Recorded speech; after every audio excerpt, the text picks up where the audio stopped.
It's Friday, December 15th, 2023.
Start off with a much more normally sped,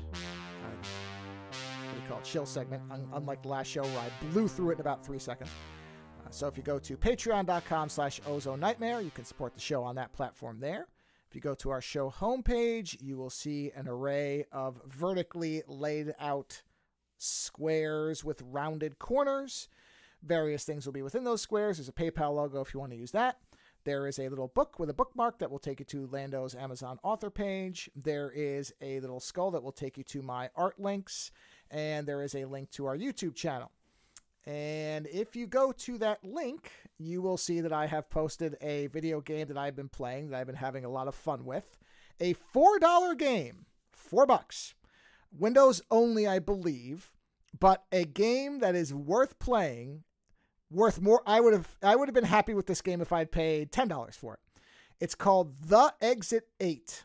It is, I believe, a Japanese game, but it is in English. But it's based on, I don't know if the developer is Japanese or not, but it is a Japanese subway repetitive observation horror game. Technically, I wouldn't even really call it a horror game. So the game itself, to lay it out in very simple terms, it's very, very easy to understand once you play it once or twice. Essentially, it is creepy. I'm looking at the graphics for it. Yeah, there is a creepiness about it. Well, it's based on the idea of liminal spaces, which is ordinary spaces that become unsettling when they are just laid out starkly, when there's nothing in them but the spaces themselves. But the game is, you're basically walking down a hallway in a Japanese subway station. And you go down the same, I think it's a short hallway, a long hallway, a short hallway. Maybe it's 2 short hallways. But you go down this very, very defined space. And you have to repeat it 8 times. And if you repeat it 8 times and there are no anomalies, then you leave the station, you win. Now, some people have beaten it inside of 20 minutes. It took me about an hour. But it's a game I'll replay. And the thing is, it's not really a horror game, but there's no jump scares, or at least I haven't encountered one. I believe there are 24 total anomalies, if I remember correctly. I have found 15 of them so far, and none of them were jump scares in the sense that you would think. Only one kind of was, because it's very quiet in the game, and there was a sound of a door being unlocked, and it spooked me. So, because it was very quiet, but nothing jumps up on the screen, at least so far. There's no, goblin that jumps up and shrieks at you, anything like that. At one point, the lights went off, and that threw me, because you just hear the lights click off, and then everything goes dark. So, it does, in that sense, there are those. What are you supposed to do with these anomalies? As soon as you see them, you're supposed to turn around and run backwards, but run back to where you came from. And then basically the hallway inverts, and then you see, and so there's a sign that's always, and so basically, so let's say, okay, you start at 0, you go down the hallway and you come into the main room and you see that something looks off. You turn around, you go back, and then the sign is there and you just keep going forward. It's like it flips the whole thing around, but now it will say number 1 and you've passed. And you do that until you do it 8 times. And then at the end of the 8th hallway, assuming there are no anomalies, you go up the stairs and you win. That's it. That's all there is to it. There's no combat. There's nothing else in the game except this same hallway and a NPC who walks down the hallway. And that's all there is to it. And so it becomes a memory game. Really what you're doing is you're memorizing the hallway. When you watch these videos, I will start to get a pattern where as soon as I get to the main hallway, you'll hear me say, okay, 3 panels on the ceiling, 2 security cameras, 2 vents, 3 doors, red light, no smoking sign. And that's all the landmarks of what I know foundationally are supposed to be there. And that's all the game is. It's just going around in the same loop and trying to identify anything that's off. And it's really fun. For $4, it's a blast. Because I actually will at some point, I'll not play it for a while and then play it again. The only thing about it that at some point I will probably have to look something up is I am not good at memorizing Japanese characters. I can't. So some of the posters have a lot of Japanese writing on them. And it's possible in some of the ones where there's times where I don't know what I missed. There's times where I think maybe I saw something and I keep going. And then when it resets, I go, okay, maybe there was something there. Because literally it could be, at one point when I was walking down, I didn't look down. And you know how in subway stations they have that yellow rubber thing, like the anti-skid rubber strip that's... I didn't look at that until I was too far. And then I realized, I think it was different. I think the pattern had changed. And so something like that, you go, okay, I missed it. What's the reaction time they give you? I don't know. I mean, you hear clicks every so often, so I think there are distance markers. So you can go a little ways, but most of them you will notice immediately. One time, although there was one funny one, there's a poster that is on the left wall, and this is a hint for people, if you even encounter it, where it's a pair of eyes, and it says security cameras in operation. It has Japanese writing. Mm. And I would look at it, and one time, one of the eyes was closed. As soon as I saw that, I turned around and went back. Then another time, I was walking, and then the thing was coming down the hallway following me on the left. I could see it. It was like next to me, and I went, oh, okay, turned around and ran. Another time, I came around the hallway, and in a very similar style to The Shining, there were 2 men just standing there, and I went, nope, turned around and ran the other way. So, and like I said, I'm recording all these because it is a blast. It is very fun.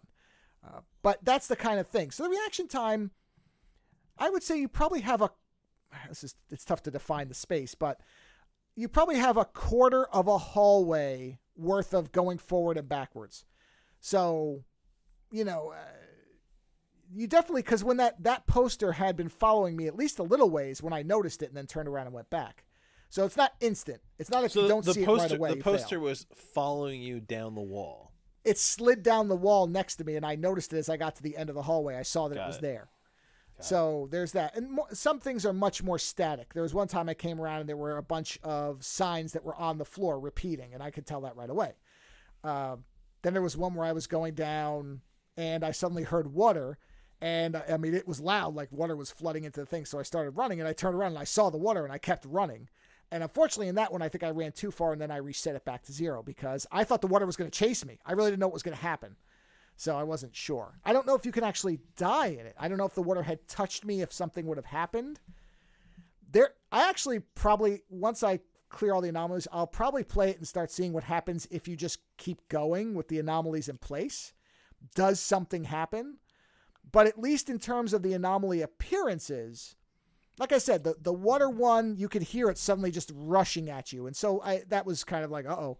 And then when the lights went off, that was scary because I just didn't like it because there was because when you're focusing so much on everything you're looking at, that's what creates the tension because you lock into it. So it's very immersive without having to be realistic at all because you're paying attention to everything.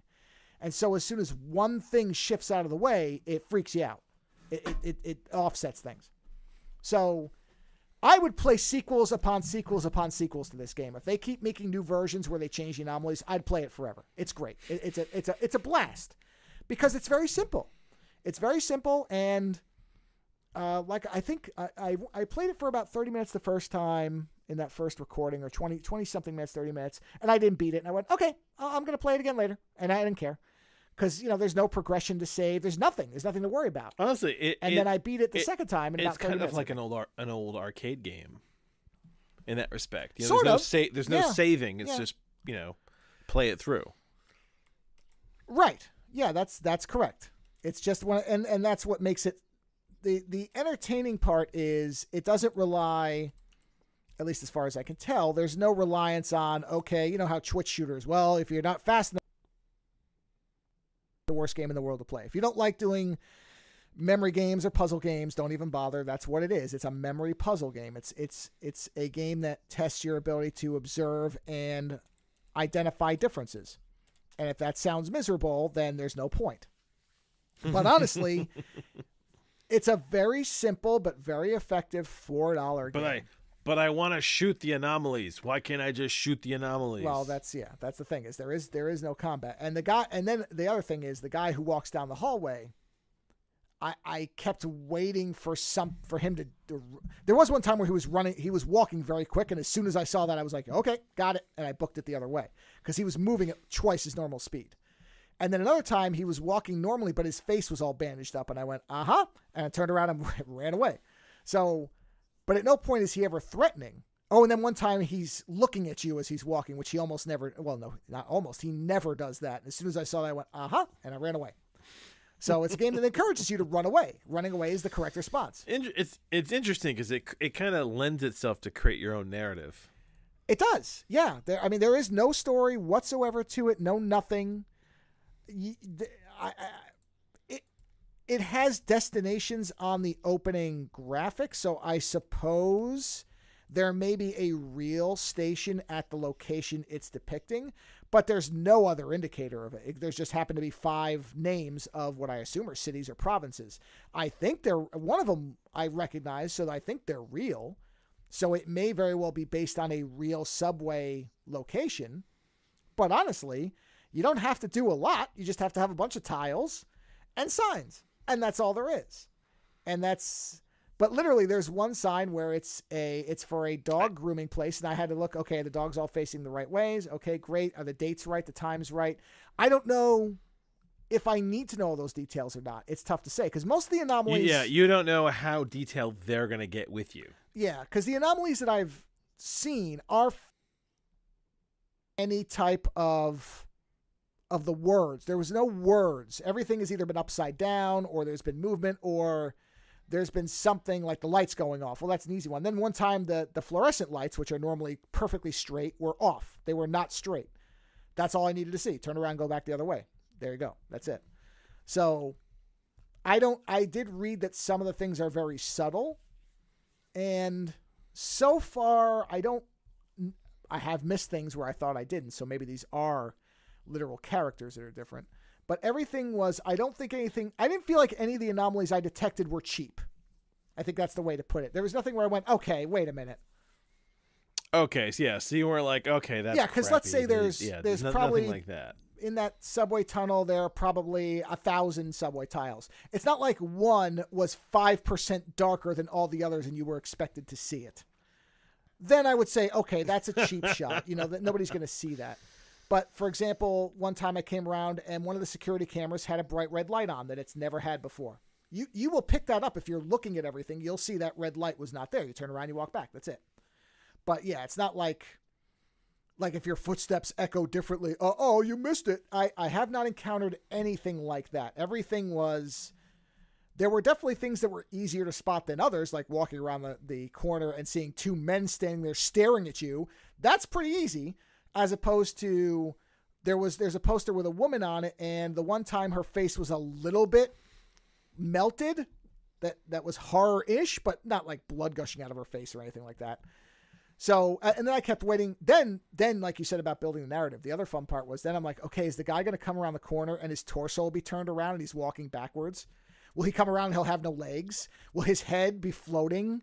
Will his head, will he do a large march from Pee-wee and go, wah, at you or whatever? I don't know. I mean, I was literally looking, okay, does he have a cell phone in his left hand? Yes. Does he have a briefcase in his right hand? Yes. Does he have socks on? No. Good. Because he never has socks on. I don't know whether he will or not. I don't know if it's that subtle or not. Nothing like that seems to have happened. But I wonder if it's a random. It's a random generator. I wonder if it. Well, there's a set number of anomalies because you get a counter after you beat it. Okay. And there's a sign at the beginning that says. Yeah. So it's. Yes. It is. I think it's 24. Finite. Yeah. Yes. Finite. So it's there's finite. a It's set not number. infinite. Finite. Yeah. Well, it's the opposite of infinite. Yeah, there is definitely now whether those have variations or not, I don't know. So the poster moving, I don't know if the poster could move the opposite way. And so that might be random so that you don't always see it move the same way at the same time. Maybe the water comes at a different point in the tunnel, but it's always going to be water rushing type of thing. So yeah, there does seem to be, because I did read that there is, if you really get stuck there, people have documented how to beat it, so that you will know what you're missing. And like I said, if it is in fact the Japanese characters, I will probably at some point, because there's an achievement for seeing all the anomalies, but just to be able to beat it, I will probably have to look up. I'm going to guess I'll get down to 2 or 3 and I will not be able to, if they are the characters, I won't be able to see them. I've tried to memorize them. My brain's just not good at that type of stuff. You need to write, honestly, you just need Post-it notes and write them down. Yeah, I could do that, or I could just keep a tab open with what the characters are that change and just keep an eye on them. That's all. Because there's a lot of them. If I was going to post, I would have to learn how to write Japanese a little bit.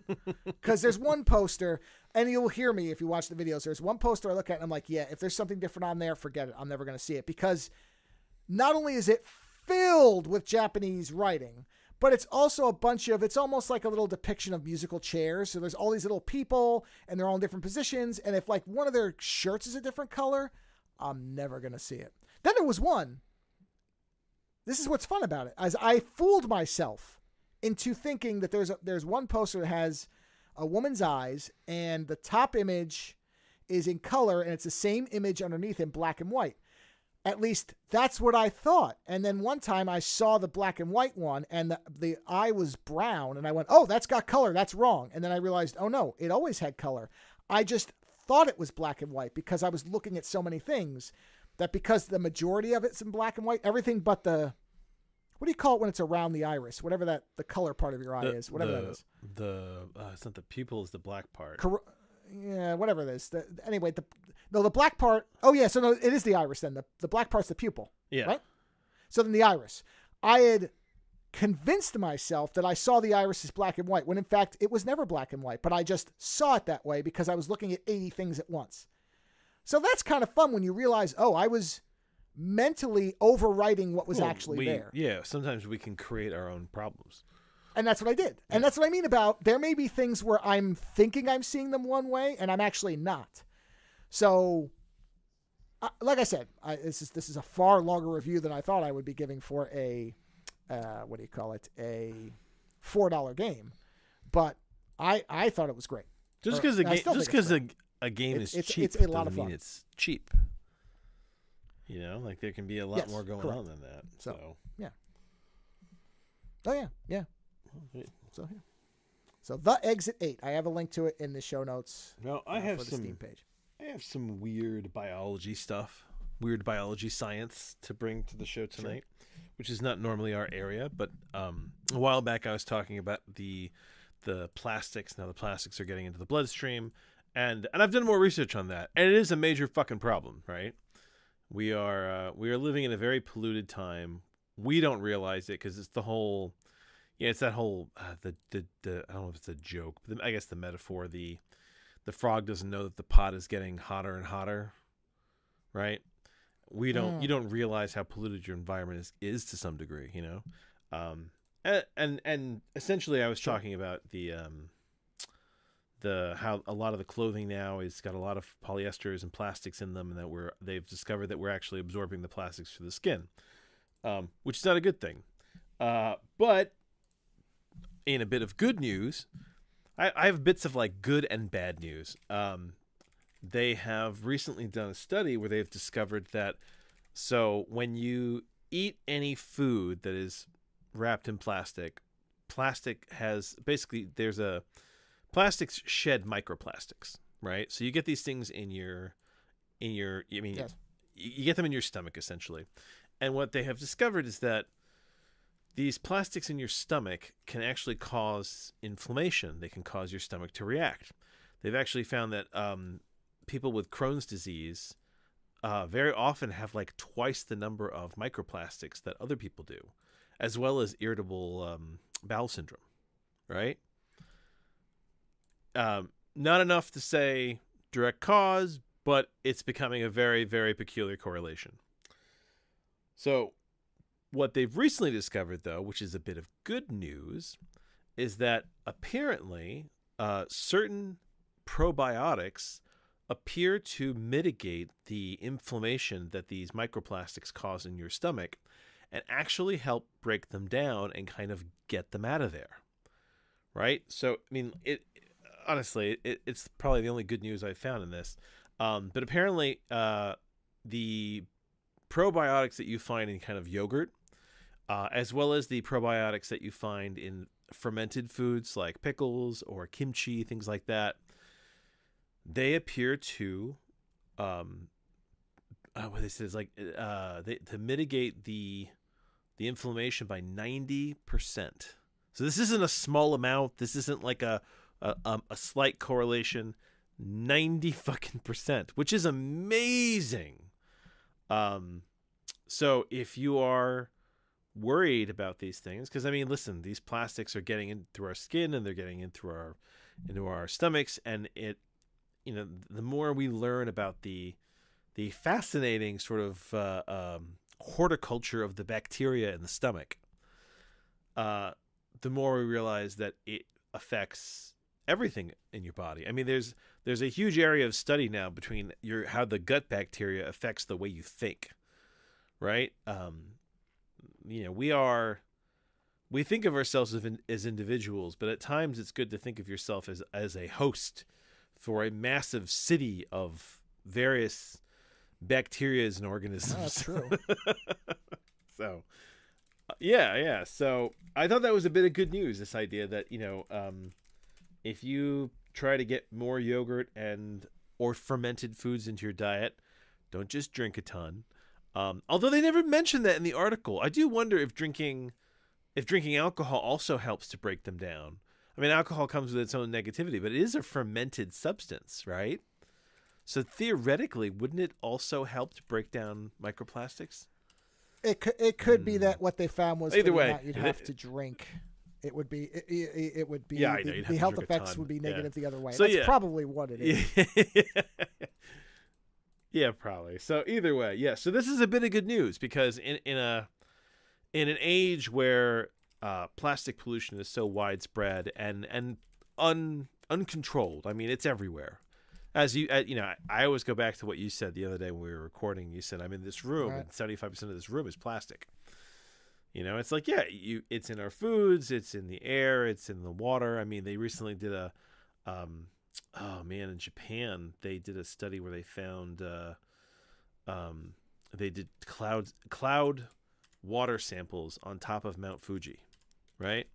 And what they found was that something like 8 of the 10 samples had microplastics in them. And they were like, yeah, this happened because essentially you have all this plastic rotting in the ocean, and it rises with the whole process of water getting dissipated into gas and rising into the clouds. And now you've got microplastics in the clouds, and then they rain, and you get microplastics in places that man isn't even there often. You know, you're getting it all over the place. It is spreading with the environment. So it's I often think to myself lately how it's not going to be a meteor or even like global warming that'll kill us. I think we'll pollute ourselves to death. But I hope we don't. I don't want to get all negative on this now. I hope that we will find a way to survive this kind of thing. I just think the problem is that very often the solutions get turned into profits. You know, because recently I read, I'm reading too many our science journals lately. I should really stop. But I was reading a science journal recently where they were talking about how they have narrowed down that there is this one amino acid that in mice, if you reduce this amino acid by like a third, I think it's like 2/3, it raises the quality of life like tremendously and actually extends the lifespan of these mice, right? And what was fascinating to me is, when you start reading a lot of about anything, you start to learn the ins and outs of things that people do and don't say. So I'm sure you've talked to a tech and had them talking about a problem in front of people who don't know what they're talking about, and been able to kind of figure out what they're saying in code as to how fucked the situation really is. Oh yeah, of course, yes, absolutely. Without scaring anybody. Like So this journal article I read, they were talking about this study, and they said essentially that it's this amino acid that you find in proteins, right? And essentially, if you cut down 2/3 of your diet of these proteins, that it can dramatically increase your health, right? But what I love is at the end, the pharmaceutical rep that comes in and goes, "But we're not telling anybody that they should diet or try this because it still needs to be studied. And don't worry, we're working on a pill." And I thought to myself, you assholes. Rather than tell people, hey, we've discovered a better way to live. Here's the method that you could do this on your own. They have a guy come out at the end and go, "Don't change anything. We'll get you a pill. We'll get you a pill so you can eat like pigs and still live a long and healthy life. We're going to make it so that you pay all that money for all that food, and then you're not even going to absorb 2/3 of those proteins because you're using our products." I mean, if that doesn't sum up the failure of modern day culture, I don't know what is. Like, that's something out of a William Gibson novel. It's true. It is. Yeah. Like, it is, right? To move on to some good news, also out of Japan, but weird. They did a study recently with wasabi, and discovered that wasabi, when taken on a regular basis, can actually improve the memory. They found that they did a study with 60 to 80-year-olds where they gave them regular dosages of wasabi. Not like, eating big blocks of it, but like, pills of it. Because honestly, if you had to eat it, I don't know if I could do that. I like a little bit of wasabi, but the amounts that they have to ingest, it's too much for me. But wasabi is this weird substance, because did you know that it's antimicrobial? I remember reading something about that, which sort of doesn't surprise me, I guess. Yeah, it's so weird that someone would figure out that the way to eat raw fish is to rub an antimicrobial plant on it. Which they've been doing for hundreds of years, if not more. Right? It's crazy. Like, sometimes the things that people discover, it's astounding.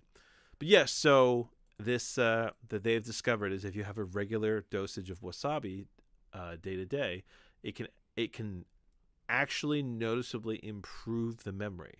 And they were doing this study with 40, like I said, 60 to 80-year-olds.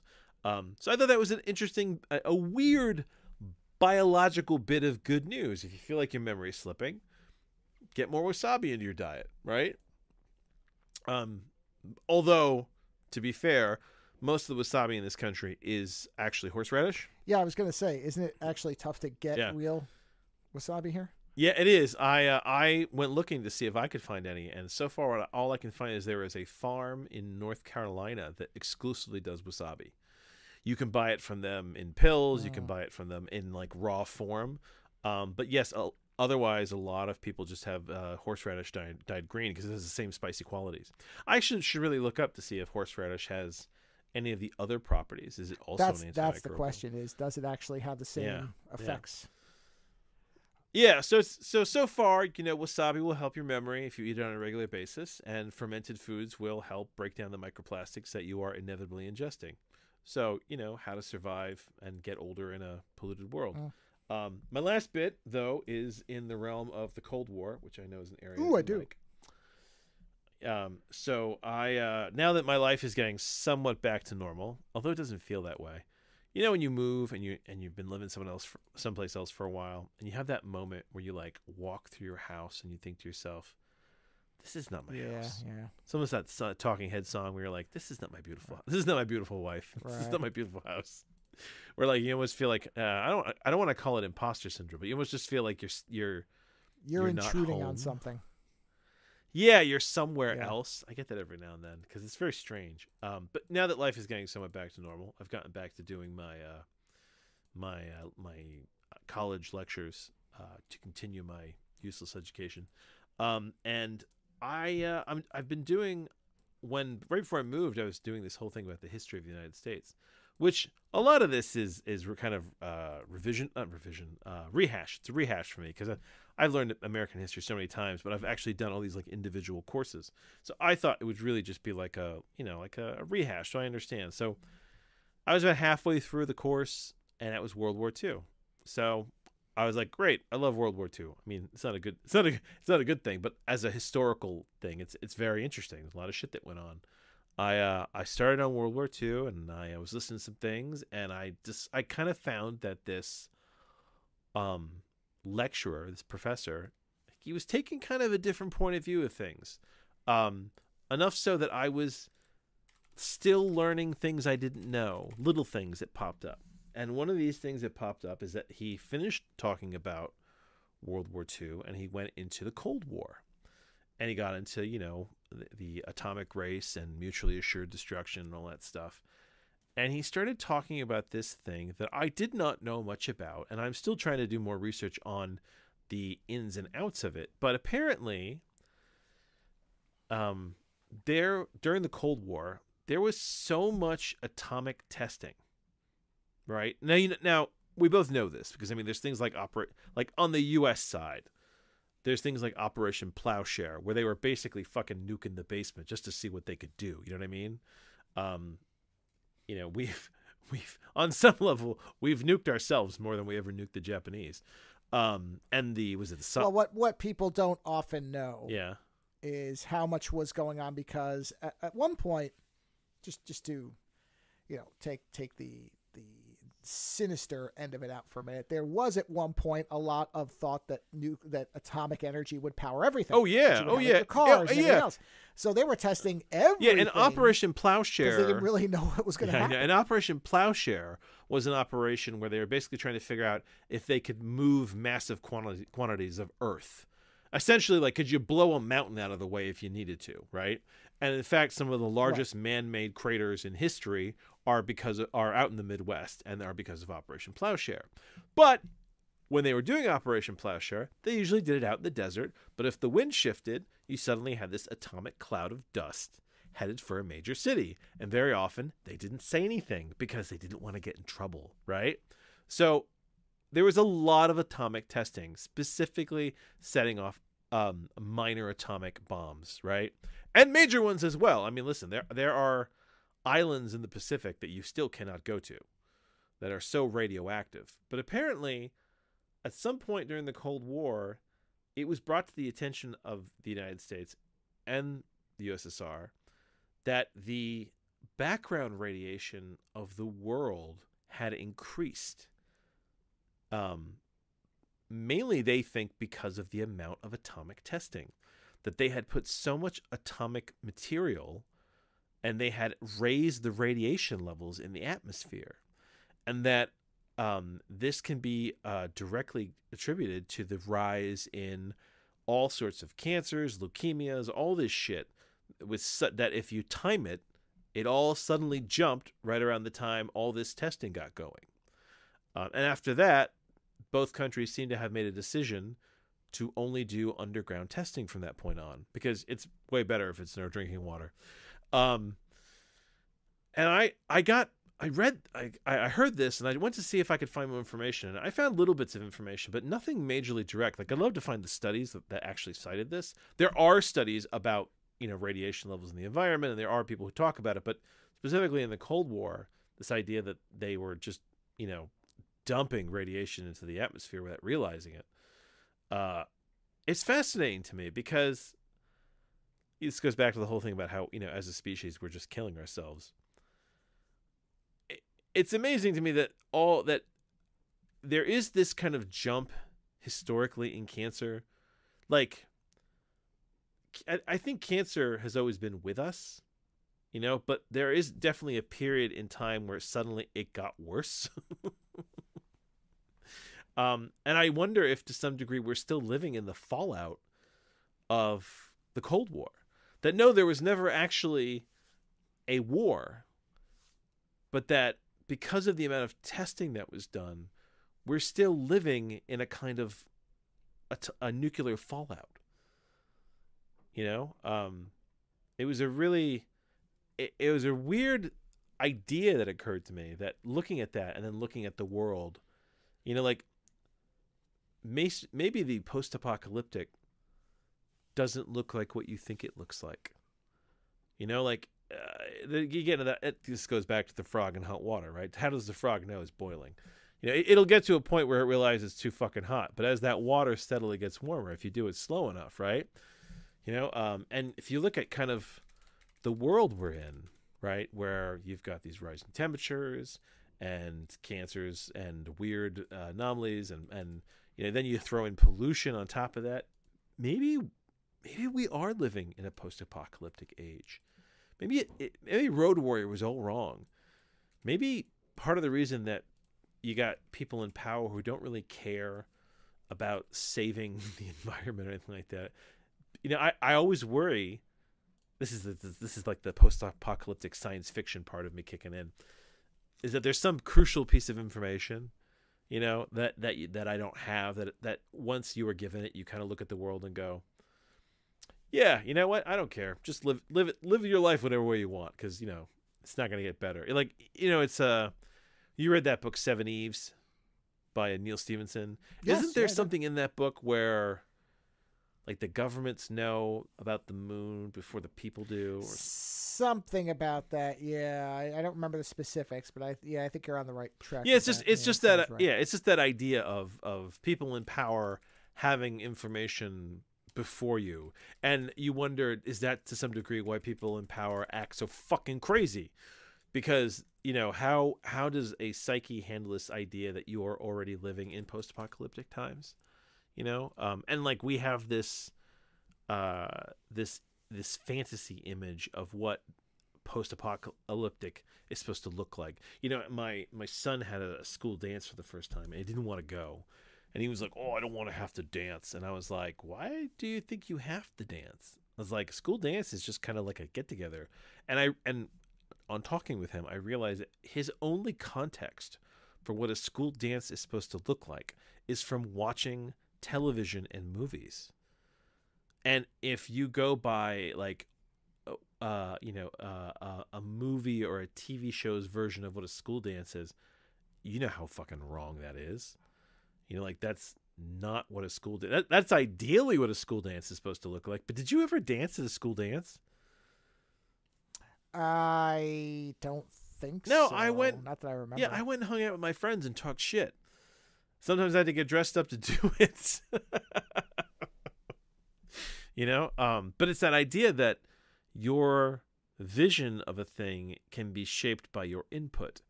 And if you're walking around with Mad Max in your mind, or, you know, The Day After Tomorrow, or, I mean, Stalker's post-apocalyptic, right? Well, okay. No, I wouldn't call it that, because as far as I'm aware, the rest of the world is fine. It's normal. It's just this one zone. But the zone. Yeah. But you could infer that it will lead to something. All right. So yeah. But you see what I mean? Like, yes. we have this vision of the post-apocalyptic that's kind of Well, I think we often think it's going to be very obvious and visible and in front of us. And in fact, what you're describing is an invisible apocalypse. One where things are going on, but you don't notice it until there's a certain tipping point, like, say, the planet burning up. Yeah, like the temperature going up and people dying of cancer, and there being so much plastic in your food that it's actually causing your body to break down in all sorts of different diseases, and having it all kind of get swept up in the, well, you know, cancer happens. Well, you know, some people just get strange brain tumors. You know, like, I don't remember, like, dementia being such a huge thing when I was younger, or, you know, I feel like in the last, like, 50 years, there's been all these, like, degenerative diseases that kind of have cropped up, and you kind of sit there and go, where were all these? And the argument has always been, well, they were always around. People just didn't realize it because of medical science, right? But then there's always that possibility, well, what if they weren't around? What if they were far more rare? What if we really have just polluted the environment to such a degree that it's overwhelming, but it's not so overwhelming that it's like, shit's melting, but, radiation in the environment, plastics in the foods, I don't know. It was a weird thought to have. And I was angry at first about the radiation thing, because I was like, Cold War fallout bastards. But on the other hand, I think it's always better to know, because if you know, then you can at least try to combat it. The worst thing is to not know. A movie like Aliens, if they didn't know an alien was on the ship, everyone would be dead. Yes. Right? And the whole idea is that having knowledge can help you. Whether it saves you or not, we'll see. But knowledge is the way to save you. And I'm not talking about this in some kind of weird conspiracy theorist sort of way where I'm like, oh, they're all calling out to get you. No, listen, it's documented. They set off a lot of nukes in the Cold War, right? They did it, like you said, to test out what it could do, what we could use it for, right? It wasn't all nefarious. Sometimes it was just stupid, right? And as far as plastics, plastics are everywhere because they're fucking convenient. Listen, I loved wearing stuff like Under Armour used to be like one of my favorite brands because like their stuff is so stretchy and it never falls apart. I had Under Armour t-shirts for like 10 years because listen, plastic doesn't break down, right? But now that I realize that all these materials are shedding, it's like, well, I've tried really hard to kind of push these things out of my daily life where I can. But the bottom line is plastics are fucking convenient. And it's post-apocalyptic by convenience, isn't it? It's hard to get rid of something that makes your life easier. Hence the reason it's there. It's not nefarious. It's just convenient. And wouldn't it be funny if it was convenience that basically destroyed the human race in the end, wouldn't it? I guess we've said that before because it's not like you're gonna get. Well, that's WALL-E, isn't it? WALL-E yeah. Oh is yeah. Over, oh yeah. I mean, it's just like anything else. Everything in moderation. Convenience in moderation is fine. Convenience as a way to live your entire life, probably not fine. I mean, that's it. Overdependence on anything is an invitation for problems. Yeah. Was it over-specializing your breeding weakness? Yes, that would be the Ghost in the Shell quote. Correct. Isn't that terrible? That Ghost in the Shell line just stays with me forever. Oh, yeah, absolutely. Yeah. Can't tell you how many people I've said that to. Have no idea what I'm talking about. Course. But it just works, right. Yeah. Yeah, so it was kind of an interesting kind of eclipse of different ideas and whatnot that I was looking at. I think for a while I turned away from the world and was trying not to get so into the sciences and the state of things. And recently, now that my life is getting somewhat normal again, I'm getting into my sciences and I'm starting to bring about the pattern recognition drive. And examining things, it's better living through awareness. Sure. So, the best part about this is that you live your life the way you want to, right? So, if you're worried about microplastics, for now, eat more fermented foods, or don't. I mean, that's the thing of convenience. You don't have to do shit. We as humans have free will, and you can choose to live and die any way you want. And I'm not even saying that kind of in a negative way. It's just you have the right to do this any way you want to, and you have the right to leave any way you want. So because I hate people who I don't hate them, but I hate when people show up and go, this is bad. You can't do it. You can't do it. It's like, no. You can do it. Listen, smoking's bad. We know it's bad. Right? But I'm not going to get angry with I somebody. will if they do because around they me smoke. because I don't want to breathe it. Oh yes, that's different That's because right. that's So, yes, making that's you an a exception. part of it, right? But if you want to drink But, like, yourself to death, but if as long somebody as you're not wants in to the car, go I don't care. outside and smoke, yeah, well, as long as you're not someone important to me well, about of course, that, but 'cause that's then what I'm I'm saying. involved, Is, right? As far as people's choices, here's the information. Do what you want, as long as it doesn't impact anybody else. That's right, and I think we are entitled to have as much information as we can get, so that we can make sound decisions. I mean, that's kind of the whole idea. That was the whole idea of education and news and everything, is to try to educate the populace so that they can make responsible decisions. It's so that a lot of people don't want to make responsible decisions. I mean, it goes back to the whole Nietzsche thing. Some people want to believe, some people want to learn. Yeah. Right, and the people who want to learn and the people who want to believe aren't going to get along. That's true. Yeah. So like, it's funny because it is kind of a weird negative topic, and yet I don't feel that it's negative. I don't feel that we're fucked. I feel like the more we know, the more we can try to counter it.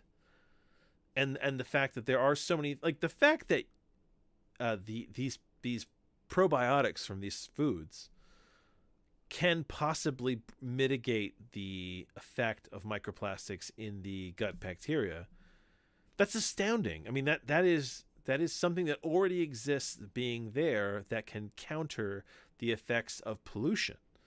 Well, what else have we got out there? I mean, I really do. Listen, I hate when people get into the whole intelligent design stuff, but I will admit there are times in life where I sit there and go, that's really convenient that works like that. Do you know what I mean?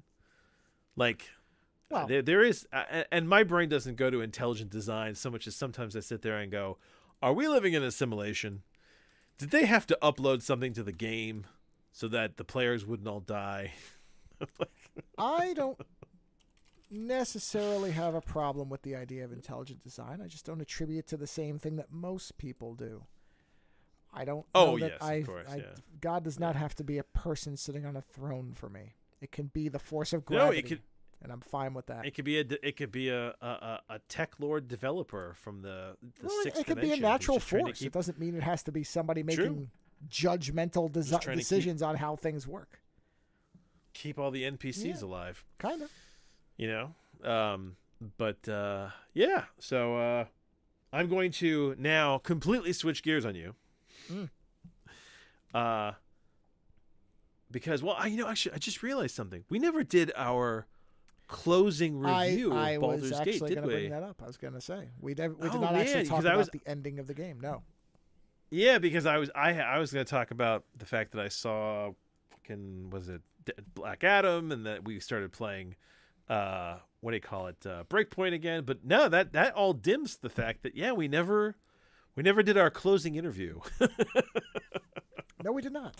Or was it exit interview? That's what they call it, right? An exit interview. Yeah. So, we have now concluded the game of the year. Yes, I saw it one game of the year. Yeah.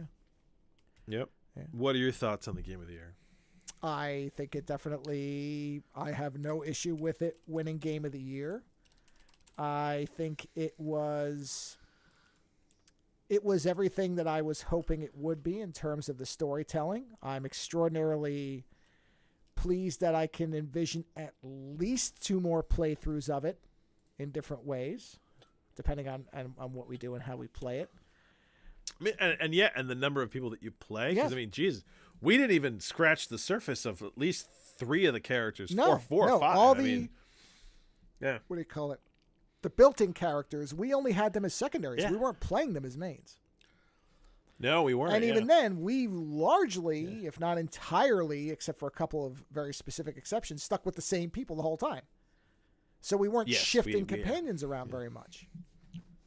So we, even as a secondary, we only at 2 out of 10 total.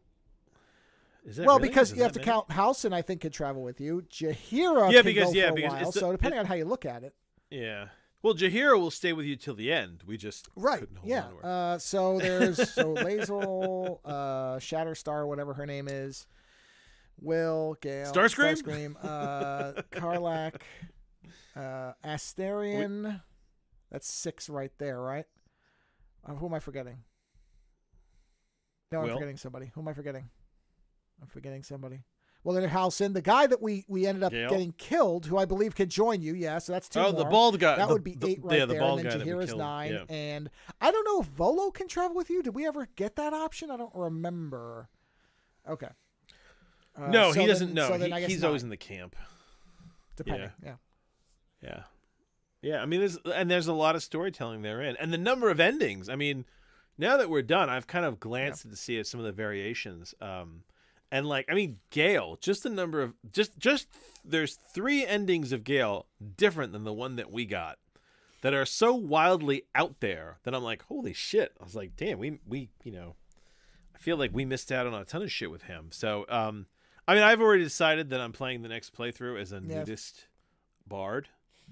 I just haven't yet. I haven't decided yet whether I'm going to play a built character or turn one of the storyline characters into my nudist bard. Because what I really envisioned was a giant bearded orc who never wore clothes, just made everybody uncomfortable and played a guitar. Yeah. Hey, people do it.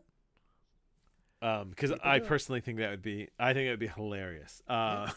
So yeah, we'll see. I wonder if you could play through the whole game without ever wearing not wearing armor or clothes, like not without. Well, can you with like no bonuses? You will still get bonuses. You get them from. I mean, if you literally wear nothing. No, but you wouldn't without any. Yeah, you would still get it from the nothing. weapons. Yeah, no equipment bonuses. So. And spells, you could cast shields and that type. I mean, you could. If you architect it right, I imagine it's a very difficult playthrough, but I think you could do it. Hold on. But that's what I love about this game is that there is this element of design on the player's part, where it's not just what the game does; it's what you do with it. So it's how you strategize. It's how creative and clever you are. It's how you look at the way the rules are laid out, like, because there's nowhere in the game that it tells you to blow people up. But Joe and I figured out early on that if one of us just keeps them talking while the other person sets up explosives, we could pretty much blow anybody up. We blew up a ton of people. If you count the number of bosses that we blew up and just pushed over the edge of the cliff, the naked challenge. That's almost all of them. Somebody did it. Oh, is it? Is it actually a challenge? I'm looking at this. Yeah, they're just running around with nothing on. As far as I could tell. What was the class? Did it says what class they used? Well, it looks like it looks like they made their own. This looks like a custom. They're Dragonborn. So what class? It looks like it. Oh, a nudist dragon. What is it? Hold on, I'm looking. No, monk. Looks like it's a monk. Because they deal barehanded combat. So you know what? I never thought about a monk. I gotta watch some videos on what the different classes play like. But that's the thing is, as long as you're willing to play it differently, because like we could play it again and just do the same classes that we did, but there would be no fun to that. The whole idea is that now we know the gaming system. Let's go back in and try somebody it here just mentioned mage see how it plays out. Yeah, of course. A monk barbarian who wore nothing but Lazel's underwear. It can be done. We called him Gimpy. Yeah. So, yeah. Oh, this is great.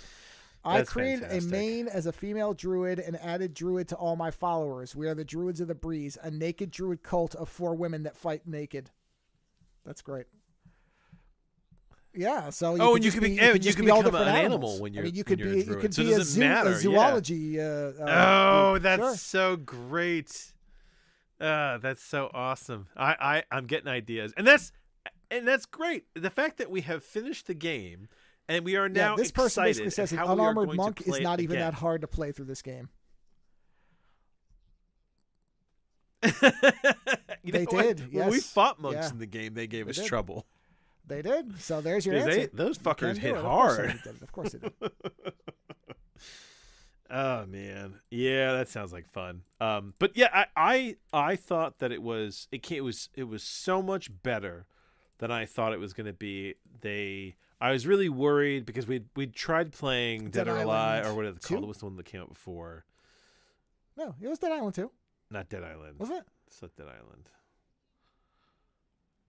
No, Dead Island 2. No. Oh, I'm Divinity, talking about original the Sin other 2. RPG we tried to play. Yeah. Divinity, yeah. We had played. Yeah, I mean, Dead Island did not impress me, but Divinity. We tried playing Divinity 2, and I was unimpressed, kind of with the way things were laid out. But in this game, there was just such an attention to detail and decision, and they tried to nail as many branches as possible for where it could go. I mean, there's shit that happened in that game that I was astounded that someone had thought to sit down and fucking code it. You know, and they recorded dialogue for everything and everybody. You know, random shit, stuff that make no sense. That's just there. I mean, that cat, that really confident cat that you talk to, like the fact that you can have animal speak, and they had to potentially give every animal the lines in the game. You know, on the off chance you might talk to them. You know, like it's just so nuts in that respect. So I totally believe this game deserves Game of the Year. It is for a certain type of player, so I'm not going to tell you that everyone should play this game. Because if you're a what do you call it, a first person shooter type of guy, you know, you like Call your of Duty, what was it called? It just came out. Call of Duty. If you're a Call of Duty maniac, this is not your game. You know, but if you like RPGs, this is your high watermark. It really is. I am excited to go back and play again, and to play it differently. In fact, the only reason we're not playing it again is specifically to give our brains a chance to A, rest, and B, forget, so that we can go back in not automatically remembering everything. But we still put in, what, like 150 hours? Yeah. Yeah. I put 150 hours in this game, and I'm excited to go back and start from scratch. The only weird thing for me going back will be that I will most likely avoid a lot of the things that I did the first time around, because I've kind of got this idea of the narrative of certain characters in my head. So, like, I won't go anywhere near Karlach, because in my mind, Karlach's story is kind of linked to my other character in the game, which is why I have to do something so different that it creates a whole new narrative out of it for me, you know? You know, I mean, the same with you, where you were talking about how, you know, because at one point you thought about Will is the playing main the character of Will again. And Gale is the secondary. Who was your secondary relationship, because they're both spellcasters. But the thing is, you know Will's story. I do. That's the problem. Like, but you know it so in many well. cases, Will was not the decision maker. So there is a difference. There is a difference there. No, he wasn't. No, but I know. But the thing is, you're still the decision maker. The other thing is, so it really I for a won't while change. Wasn't playing properly, where I was letting Will talk to people. So one of the things I'm really going to endeavor to do is to try to talk our way out of everything again. But better. Actually, what really fascinated me in the tail end of the game was early on, my character Overmorrow, she had negative charisma. So, like, she was awful in the conversation, right? But at one point or another, we maxed her strength out. We maxed it out so far that she could virtually threaten fucking anybody. And it was such a weird way to play, because either Will could charm people or Overmorrow could scare the shit out of them. Well, the other thing that I thought about was to play it as Will and Astarion, and make Astarion very, very, very sinister. Not evil, but very deceitful. And what just would go with Will's values do in contrast to somebody like Astarion? Could you make these two be approach together? Could they ever be paired? Oh, like a Dark Urge. Go like with Dark Urge. No, not even Dark Urge, but just Will always came across as valiant and upstanding. Like, he was the noble warrior. Astarion, by all measure that I can tell, is devious and, you know, is basically Garrick from Deep Space Nine. He's mischievous. Yes. Well, I mean, beyond it. I mean, there are times where he actively doesn't care about people's lives. I will say this. He is when you get to the vampire castle, you do find out some of the things he's done, and he is very monstrous early on. So could those two ever reconcile and then be romantic? That would be an interesting challenge. Could it be done? But I wouldn't make Asterion bend against his kind of nature. Could there be a middle ground? I don't know. It might be worth it just to see them battle, like to verbally spar. I can't decide yet whether I'm going to do it. I'm going to do like either a nudist bard or a nudist monk would be fun, but I still haven't decided whether I'm going to use only court characters. Because it would honestly, it would be amusing because Shadowheart and Lizelle hate each other, so it would be a lot of fun to make them into a couple. Sure. I mean, it becomes a giant narrative science experiment, doesn't it? It does to some degree to see what characters can actually be made to do. Because there is a part of me when just reading the monk thing just now, where I went, okay, because one of the things about Will was, obviously, as a warlock, his spell casting, it gets extraordinarily powerful. I mean, he gets to an incineration event level of power.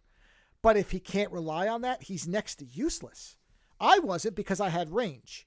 But I don't want to just make him another ranged character. So could I make him where if his spells fail him, he's a monk and he can brawl? That would be interesting. Read that somebody took Gale and made Gale into a rogue, and their narrative was the idea of Gale's character, who's a fallen mage, it's a fallen wizard, has lost his magic and turned him into a rogue character, which in their head changed the narrative and made it far more kind of like poignant for them. Except what's interesting is apparently they have recorded lines specifically for when you respec characters to different classes.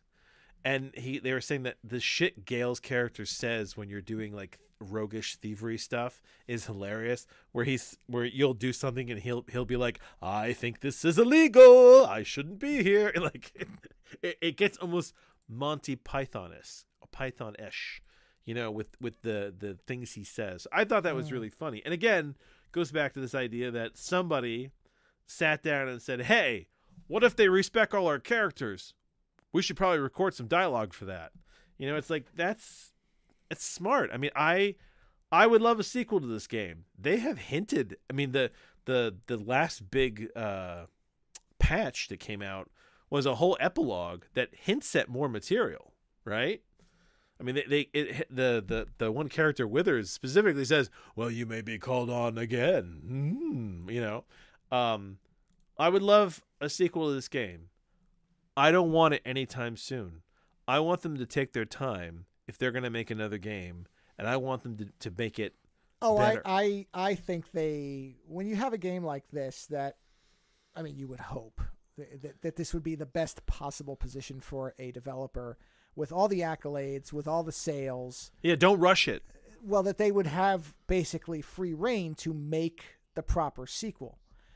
You're just like anything. You're in a position of strength typically when you can say, "All right, our last thing blew up everything." So now that's really, if you look, this is the Rockstar model. Why is Rockstar able to take however many years to make each Grand Theft Auto? Because every one sells through the roof. Well, you would assume that Baldur's Gate 4 will have a lead up and pre-sale anticipation. I'm actually going to buy the physical copy of it that they're getting ready to release because I want to support it again. Really? Having a physical copy. They're doing a physical. Yeah, which how again many they wouldn't have done. How many discs is that going to be? No, I think it's. I looked. I think it was just one. But hold on, let me take a look. I think so because don't forget that the Blu-rays that they can hold a lot of stuff. Let's see, Baldur's Gate, the physical one. Here it is, deluxe edition, I believe, is the physical. Yes, here it is. It is 2 discs. It looks like. And you're right. And what, pray tell, is that going to come with? Comes with 32 stickers. I do love stickers. Let's see. It comes with 32 stickers, a Mind Flayer poster, which is pretty, although I wouldn't have no use for it. Very nice box. The original soundtrack, 3 discs, which it does have good music. 2 patches, which I'll probably never use. I hope the Raphael rap is on there. You know what? I can't really make out. I'm looking at the image. It's hard to tell what it. Oh wait, here's the soundtrack. Wait. Here it is. Let me look.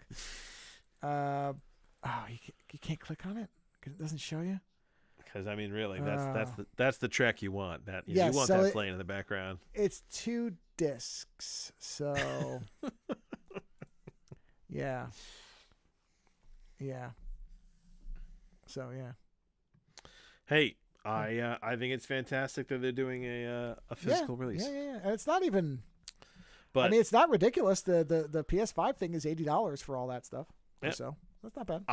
I think it deserves everything it gets. It's a fantastic game that we will play again in the near future. Which brings us to the fact that Joe made the decision that we went back to Breakpoint. Yes, a much different Breakpoint than we were used to. That's for sure. Yeah, and what's amazing is that the reason we went back to Breakpoint is the reason why Breakpoint was so ridiculous in the first place. Which, we talk so much shit about, what's his name, the actor, the Punisher.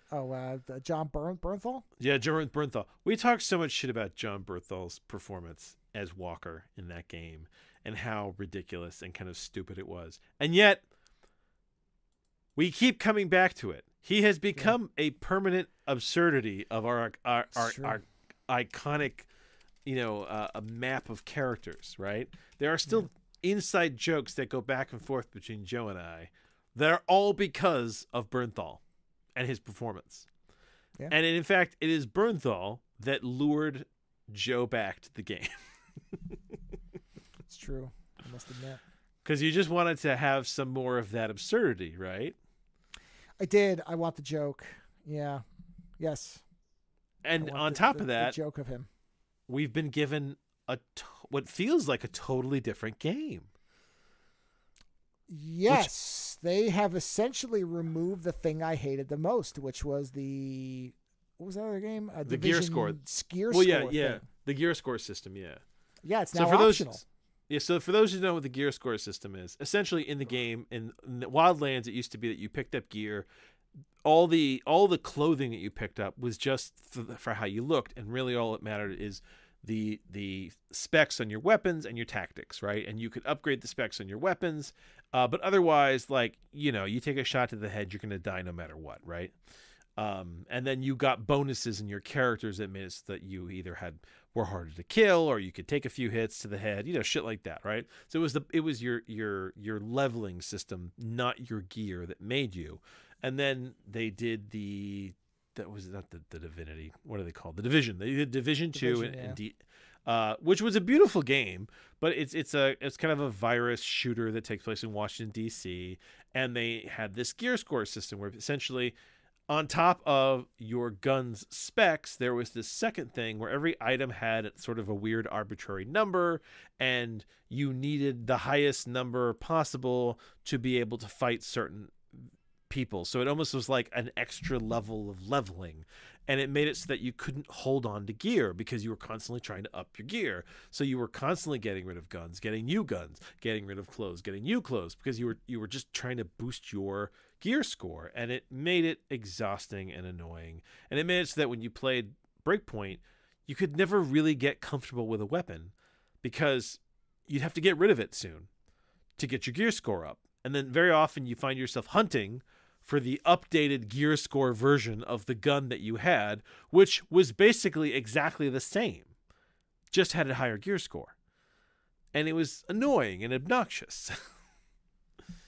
But it's strange to go back to a game and have them have done all this stuff to make it better for its replayability. So when we went back, they've removed the gear score. They've seemed to have streamlined a lot of elements of the game. There's stuff that just isn't there. Like in the original playthrough of the game, there were these there was this nanotech that wouldn't let you fly a plane above a certain height. Yeah. Yes, correct. And there was a quest to do that you had to, they got rid of that because they were like, fuck it, open the map up completely for them from the start. So we've had the map open once we walked in, and now you also have, if you play on your own, now you have a team. Whereas in the original release, you were on your own. But in Wildlands, you always had a team if you played on your own. So there's now a team. So there's a lot of stuff they have added after the fact. It feels like we're finally playing the finished version of the game. Isn't that weird? I mean, it's weird, but at the same time, I think that Breakpoint is where it is because it came out and people did not want it. I mean, honestly, your point about it was essentially the Division with Wildlands paint on it. That's what it was. So, and it did not go over well because I think people who want to play Division will play Division, and people who want to play Wildlands 2, which is essentially what Breakpoint was. Whatever they want to say about whether they were calling it that or not, there's no way you look at that and don't see it as Wildlands 2, whether they titled it that or not. It was so similar in the way it worked that I think what they eventually did was like, okay, the only way we can make this work and have everybody like it is just to make it optional. I like the fact that it's an option. That's the way it always should have been. You want to play with gear score, go for it. If you want to obsess over a +2 modifier on the barrel of a gun that's identical to the barrel of the gun you just had, knock yourself out. I can respect that level of OCD micromanagement. Believe me, I can. I just don't want it in this video game. So I think it should always have been an option. Do you want this to play fast and loose, which is essentially what we play it as, or do you want to make this into a scavenger hunt? If you do, go crazy. So I think every time we've played a game where you can customize options, I'm honestly having more fun this time than far I did more. The first time we played it. That's what I'm saying. It also helps that we know that Walker is lurking. Oh, well, yes, there's that. But every time we've had games where there are options, it's always been the best version of that game. We can say, okay, we want to turn this on, off, whatever. You know, we did it with Sniper Elite 5. That's the other part is we might get to a point where we want to turn something that we turned off back on. It's nice to be able to do that. It's great. I mean, I was messing around with the HUD options for a while, and I still might tweak them a little bit. And so it's always good to have options, especially when you're making a radical change to a game like that, which, again, no matter the thing is, I really think they looked at the fact that the Division for a while was very well received. And I think they mapped too much of that success to the gear score system.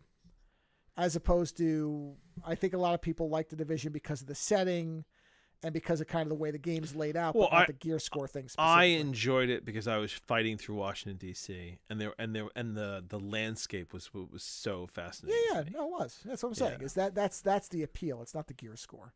Yeah. I don't know a lot of people who have said I love gear scores. In fact, I've never met anybody. So that always it makes no sense because unless you're gonna put a lot of emphasis on the equipment, right, and the specificity of the equipment. Yes, and the way to do a gear score, in my opinion, it's just me. I'm not a game designer, developer. But your guns, but a gun is a gun. So unless you're improving the gun itself, that's one of the things I liked about Wildlands was that you had the boss guns that dropped were unmodifiable. Those were special guns that worked a special way. Yeah. And they typically had a massive advantage and a massive disadvantage. And you played it or you didn't. That was it. Yeah. Right? That's the way you do it. If you want to do gear score, the way you do that is you have a gun, a bare metal gun platform, and the parts are the gear score elements. And they have bonuses and disadvantages. And you can decide that. Or you can just build the gun and use it the way you want to. Yeah. And you can make that, a certain way of unlocking abilities or whatever. You can do all that stuff. And without the gear score, it becomes more about your cleverness and your skill. Yes. Because you know what? Listen. We still got wiped out by the wolves. Not like we suddenly dominated the game. I love to stab people in these games. Like that is kind of the big joke with the two of us is that you're the sniper and I'm the go in and stab everybody. And it's hilarious because, Joe's trying to get headshots around me and I'm just running around just trying to stab as many people as I can. Or more hilariously, when I suddenly fall off a cliff and I'm trying to climb up and all I hear is God! I'm just like, okay, there's going to be nothing left for me when I get up there, right? Okay, the dialogue is not as good as Baldur's Gate 3. That's just a given, right? But the sounds they make when they're dying, some of them are really funny. It really is like somebody they recorded at the end of the night being like, okay, this is screaming death from stabbing 303. Yeah. No, you're just yeah. That's true. It's absurd. It's absurd. It's ridiculous. It's war porn. Yeah. And that is nowhere more evident by the fact that Joe is going to shut off the... So in the game, there's a center hub. And in a weird thing... Well, it's not weird because they wanted to encourage people to play with other players. And I think that's why they didn't give you a team in the beginning, because like Division 2, they wanted to encourage you to play with others. So there was no team because they wanted you to have to play with people. And the center city, or the center hideout called Erewhon, is where it is essentially a multiplayer hub. So when you go into Erewhon, it's the only place in the game where you see other players just walking around. You can't hurt each other. You can't do anything to it. You're all just there, picking up quests, buying equipment, and sometimes you can group up. But what's funny to me is that Joe and I showed up in Erewhon, and we looked around, and I said to Joe, "Man, I don't think we fit in here very well," because everybody was dressed in like these intense military costumes with like night vision goggles and all this crazy shit to make themselves look so fucking intense. And then I had taken my uniform and changed all the colors to make myself look like a weird broke ass tactical Spider-Man. And you look like Snowjob from G.I. Joe. I mean, yes, if you took Sylvester Stallone and Snowjob and kind of mashed them together, it was very funny. Like you were all dressed in white. You were like the woman from Matrix. Kinda, yeah. And the two of us were kind of standing there, and we're just looking around, and we were like, "Yeah," it's like you guys are taking this too seriously. But maybe that's our whole approach to these games. You're taking it too seriously. Well, yes, there is that. I mean, and that's where when you talk about the hub with all the people, I think that you and I, neither of us are military. Maybe there, and I have a hunch that there are people who are ex-military who jump into these games, and they can just jump into a random game with somebody else who's ex-military, and they just get along, and they're like, okay, here's how we're gonna do it. You know? Yeah, and my wife was actually saying to me that she knows of military people who play games like this. I know there are. I know they basically suit themselves up like they were actually doing. Yeah, and that's what you see in the game. There's a lot of people who are. You know, we were kind of making fun because there are people who just pretend that they're military. You know, they read about it, but they would never, ever step foot into any battlefield ever. And then there are people who are, and for some of them, I know it can be actually therapeutic. You know, it's a way to kind of get back to something that they miss. And there is, you know, these are probably people who serve together and they may live on different parts of the planet, but they can get back in here. And, you know, so I understand it. It's just not for me. I don't ever need anybody else in the game. We are definitely at the wrong party. Yes. I look like I'm on my character looks like he's on his way to a cosplay convention. Yeah, that's really what you look like. It's great. It's fantastic. Yeah. But yes, Breakpoint, like the it's a different game. It's a different game. Late in Breakpoint's life, it has become a very fun game, which is so strange. Well, you know, it's validates once again my whole thing about wait to play games till way down the line because you never know. They might be way better. I mean, Cyberpunk 2077, I'm going to end up playing it now because it's been utterly fixed and it now runs a lot better, and I'll wait and it'll probably go on a Christmas sale for half price and I'll play it. I want them to tell me that it's going co-op. And then I'll be very happy. Yeah, if only. No. I'll play. I want to play it for the atmosphere, but I'm very happy I waited. I'm very, very happy I did not play it before now. Interesting. Yeah. I mean, it happens. I mean, was it No Man's Skies like that? There's almost no game I'm going to buy right away anymore. Baldur's Gate was an exception because it was out on PC already, so it wasn't really new. You know, it was new on consoles, but it had been out for over a month, and people were glowing about it. There were plenty of reviews of it at this point. And Assassin's Creed Mirage had really good reviews, and I knew what it was, and I knew it was small, which also benefits it because it tends to not have as many problems. Yeah. And sure enough, that game, I've run into no bugs that I can really think of. No problems with that game because it's very small. You know, and it's great. So with big games, it pays to wait. I mean, I gave up on Starfield. I feel stupid for buying that game at full price. That was Did you really? I didn't know you bought it. Yeah, I did. Remember because I said I started cheating at it and I was having more fun. No, you didn't tell me. Yeah, so I bought it. I was trying to figure.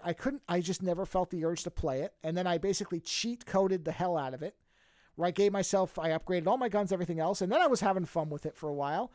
And then I came to a point where I'm like, there's no story. There's nothing to do in this thing. You go to planets and they're empty. The main storyline is, it's not bad, but it's not compelling. I never missed playing it.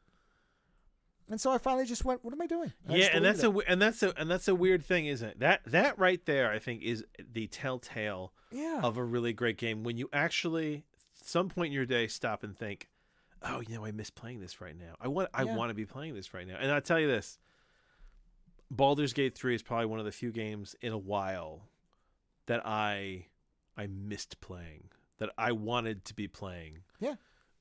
And I always knew that I was playing it way too late. Well, that was the thing with that game. Unlike a lot of our other games, you can't really at times stop that game. You can save at any point, even in a battle. You can stop and save. I know, but we never wanted to. No, you're in it, and you want to finish the situation. No, whereas like Sniper Elite, which I also miss playing. We could be like, all right, we're at the halfway point. Let's get to a safe area and we'll play again tomorrow. And it was fun. It was easy to do. It was always about getting to a safe place. Yeah, but that game is also very absorbing because you're just kind of like creeping around. Yeah. But yeah, with the other thing, you know what the difference is with Sniper Elite? This is a great example of what the key difference is in the battle schedule. If you shoot someone in the face, they're going to die. Yes. That's it. They're dead. You have won that battle at that time between you and that other person, whether they ever saw you there or not. In Baldur's Gate, one of the reasons you didn't want to quit was you didn't know if the battle was going to turn around. Especially the losing ones. You were like, can we actually win this? Maybe and occasionally we did, miraculously. So, I mean, that's the draw.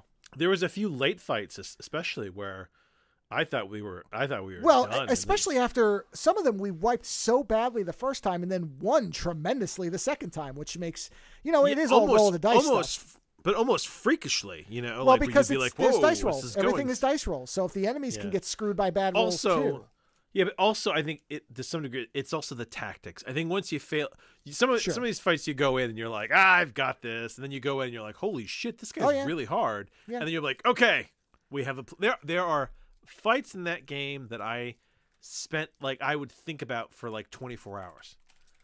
Just the whole time I was like, oh, how are we gonna do this? How are we do this? And I would get online and I'd be like, okay, I was like, I think I figured out how we can do this. Yeah. This is now the plan. And then hey, listen, sometimes the plans work. I agree. Yeah. I mean, listen, the dome of invulnerability, that thing will live on in absolute fucking legendariness. If I could get a t-shirt, I should commission you for art that just says, the dome of invulnerability, and see who catches on to that. That's a telltale shirt for someone who's played Baldur's Gate 3. Yeah. Because that thing was incredible. It was. And just having those made everything possible. I would not want to limit myself by not using the dome of invulnerability, but I will try to be more sparing with it. But the thing is, if you've got it, and you know what it does, why wouldn't you use it? I agree. I agree. When there are times when the game is I mean, if you're fighting a fucking dragon, you might as well have a dome of invulnerability. Because the dragon's not going to let up on you. No. Yeah? No. So. No, I agree. But either way, yes, we're enjoying Breakpoint. Yeah. I can't wait to see more of Walker and his his bullshit. Oh, me either. Yeah. And you know what? When you play a game like this the second time around, you have a lot more room to breathe. It gives you more space to kind of think of other things. We discovered that the Jerky Boys made a new album in 2020. Yes, we did. I believe that is recorded. Oh, no. Did you? I think, I record everything in case it's good. So, yeah. I think it's because one of us kept going, oh geez. Well, remember the guy? The guy sounded like Frank Rizzo. Oh yeah, he sounded like yeah. You said this sounds like Frank Rizzo, and that led to yes. There you go. I expect the review of that at some point. Oh, you'll get it. Don't worry. Yeah. So I did you have a review? I do. Yeah, I do. I have a review. All right. So okay. I did not intend I often start my reviews out this way because I sometimes wander into things not realizing what I'm going to be getting into. So I did not intend to do another gonzo wacko film after Forbidden Zone so quickly. Mm-hmm. But I watched I will read the description, a 1989 American avant-garde horror erotic film. Ooh. Titled, okay, well, don't get too excited. The erotic part is oversold. Damn. I mean, don't get me wrong. There's some weird stuff, but it's not.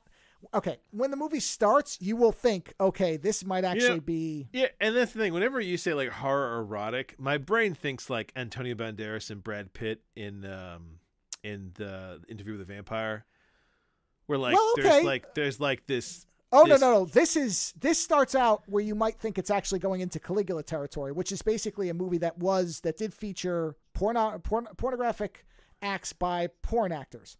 Like, there's real stuff in there. This starts out, and you'll think that because you see a woman masturbating to a TV image of herself licking her lips, and you go, okay. And I mean, I don't know if she's actually doing anything, but her hands are down her underwear, and she's completely topless. So it's possible at first. She has an itch. Yes. And so when you start off with that, you think, oh, this might actually be a porn film with horror elements, which do get made. That stuff exists, but it is not. So I will say, you don't expect much in the way of when I hear erotic in movies like that, it more makes me think of like erotic tension. No, this is silly sex stuff. So silly sex. The film's name is Dr. Caligari, and if that name sounds familiar to people, it's because there is a classic. 1920s, I believe it's German. The Cabinet of Dr. Caligari. Yes, exactly. And this movie is positioned as a sequel to that. What year is this one? 1989. Now, this is by the same person who made Cafe Flesh, which I've heard of a lot, but I've never seen it. It's kind of an infamous cult. Again, kind of erotic, whatever movie. Never seen it. But is that Susie from Susie and the Banshees? No, that actress only did 2 movies. This one, and I think the other one I saw her in too, now that I think about it. What was the other one she was in? Let's see. She's never. I got to go to the IMDb page to see. I think she was in another movie I've seen, though. She's not a particularly good actress. I can understand why she only did 2 movies. Oh, no, Space Mutiny, which is a terrible, basically... I don't know. It's an assembled film. It has parts. It's got Battlestar Galactica footage reused in it. It's not good. It's not good. Well, I'll tell you, the images of this movie are fascinating. Okay. Do you see any pictures of the flesh wall with the tongue and the girl? The giant mouth. Yeah. Oh boy, let me tell you, some of the actual effects are amazing. So it occurred to me at a certain point in this movie that this is an alternate universe where this movie comes from an alternate universe. Where David Lynch and David Cronenberg got together. The cake. Oh, yeah. They got together and made a sex film, a psychological horror, a psychological thriller sex film that was colored and the set design was all by like a Bauhaus designer because the colors are I could totally see that. Yeah, it's very bright and garish, which I love. That's great. Very 80s, yeah. Very 80s. Yeah. So there is now, unlike Forbidden Zone, which barely has a plot, this does have a story. And it is a story you can follow. It does make some sense, but it's also clearly just because they had this idea of stuff they wanted to do.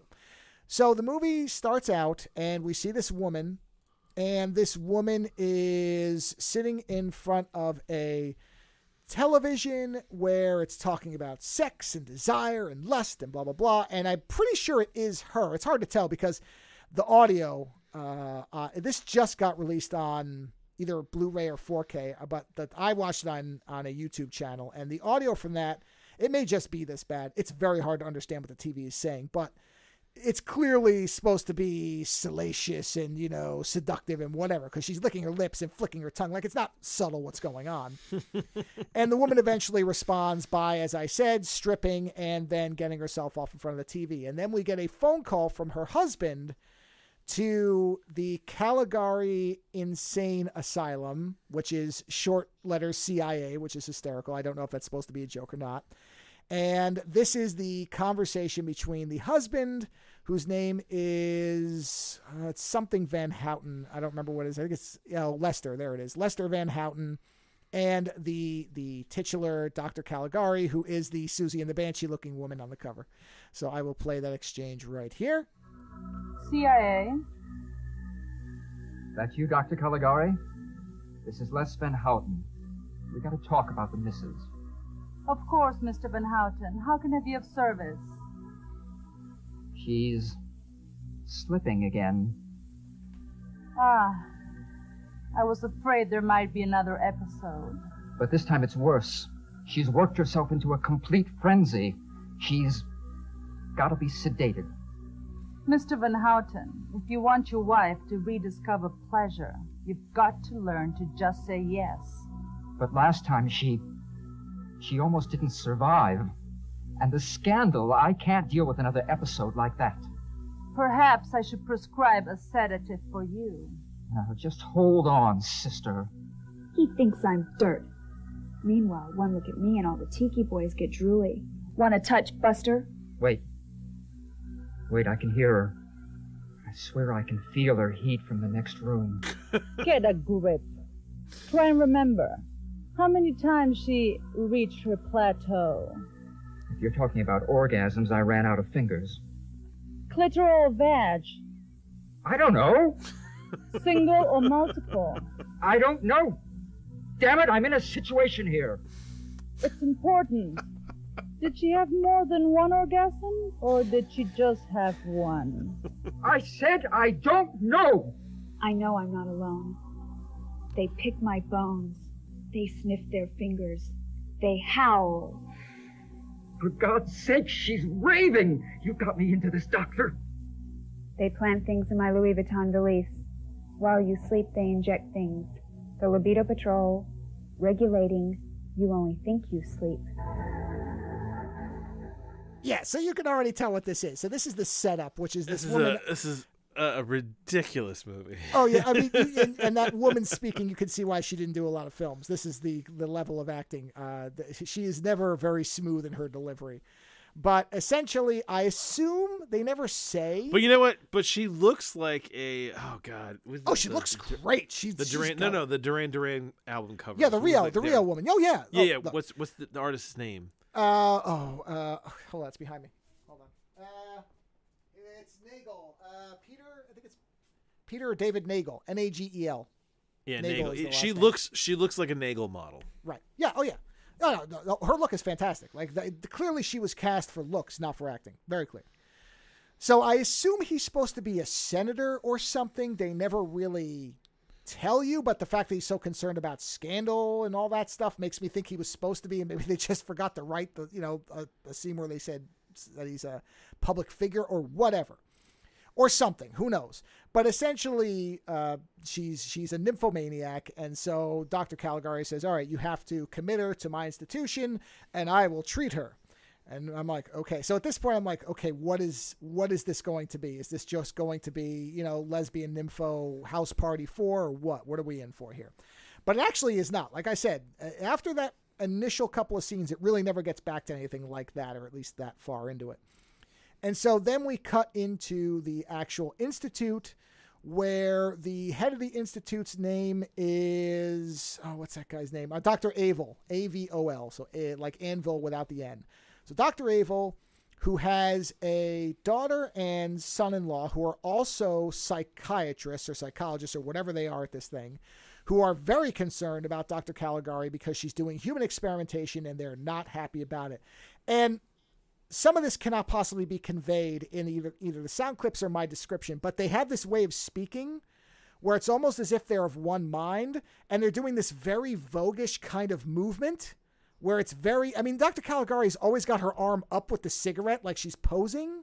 It's all very strange. That stuff reminds me of Forbidden Zone because it's very art house weirdo type thing. Yeah, it's very theatrical. Very theatrical, yes. Very kind of Monty Python crossed over with Rocky Horror type thing. And so they're very concerned, but Dr. Avil's like, hey, this institute's named after her and her great-great-grandfather, who is, of course, the Caligari from the 1920 film. And, and she gets results. So as long as she gets results, I really don't care. But they're not happy about it. And they're like, okay, we're going to keep an eye on her. So there's the subplot where the two of them don't like what she's doing. And, but we don't really see what she's doing yet. And then we get a magnificent scene where we see one of her patients. And the guy who's playing her patient, this guy has been in stuff. I have seen this guy. I didn't look him up, though. Let me see what this guy's been in. Because I very vividly know his face from something. He has a very distinctive look. What is his name? He would probably be, is it Cesar? Jeez, I'm mispronouncing his name. I know this guy's face. His name was, oh man, what was his name? Oh, whatever. I'm not going to be able to find it. So it doesn't matter. I'll find it later. But anyway, he's got a very distinctive look. He's in the picture, so you probably saw his photo. He's the guy with the big kind of hair. Yes, he's in the patient outfit. Yeah, exactly. Oh, and you see the brother and sister are in the photos. Those two in the yellow jackets. Those are the brother and sister. Those are the children. Oh yeah, definitely check out the photos, people. Oh yeah, you really should, because watch the movie. Watch the movie because it is bonkers. I mean, this is actually a perfect double feature for Forbidden Zone. Holy crap, these two movies would go together great. Except, as I pointed out, I think in my short review, no offensive elements in here outside of the fact if you don't want to see breasts throughout the whole movie, then that will be offensive to you. But there's none of the problematic elements that Forbidden Zone had. This, amazingly, has none of that. It's just off the wall.